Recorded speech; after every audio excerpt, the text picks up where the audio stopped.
வணக்கம். தலைப்புச் செய்திகள். இந்திய ரயில்வேயில் மொத்தமுள்ள 14.80 லட்சம் பணியாளர்களின் எண்ணிக்கையில் 2% பணியாளர்களை குறைக்க ரயில்வே வாரியம் முடிவு. ரயில்வே ஊழியர் சங்கத்தினர் எதிர்ப்பு. சத்தமாக வாதாடினால் வெற்றி பெற முடியாது, சரியான முறையில் வாதாடினால்தான் வெற்றி பெற முடியும் என டாக்டர் அம்பேத்கர் சட்டக்கல்லூரி பட்டமளிப்பு விழாவில் நீதிபதி ஜெகதீஷ் சந்திரா பேச்சு. கொடைக்கானலில் முதல்வர் மு.க. ஸ்டாலின் நடைப்பயிற்சி, செல்பி எடுத்து சுற்றுலா பயணிகள் மகிழ்ச்சி. வாக்களிக்க துணை நின்ற மக்கள் தங்கள் அன்றாட பணியில் இருக்க வேண்டிய முதல்வர் வாரிசுகளை கூட்டிக் கொண்டு கொடைக்கானலில் தமிழிசை விமர்சனம். வாக்குப்பதிவு இயந்திரங்களை வைக்கப்பட்டுள்ள லைலா கல்லூரிக்குள் ஆம்புலன்ஸ் வாகனம் வந்ததால் சந்தேகம். போலீசாருடன் தாவேகாவினர் வாக்குவாதத்தில் ஈடுபட்டதால் பரபரப்பு.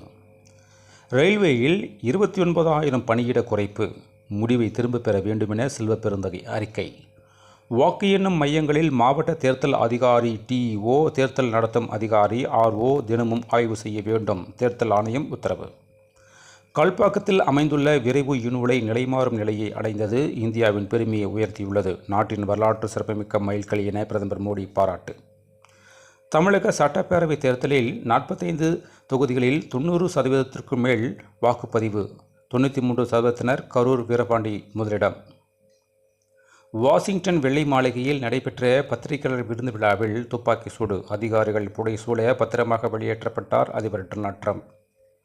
ஆற்றுப்படுகையில் அரசு புறம்போக்கு நிலங்களில் இருந்து உரிய அனுமதியின்றி கனிமங்கள் எடுத்து செல்வோர் மீது குண்டர் சட்டம் பாயும், திருவள்ளூர் மாவட்ட ஆட்சியர் பத்ரப் எச்சரிக்கை.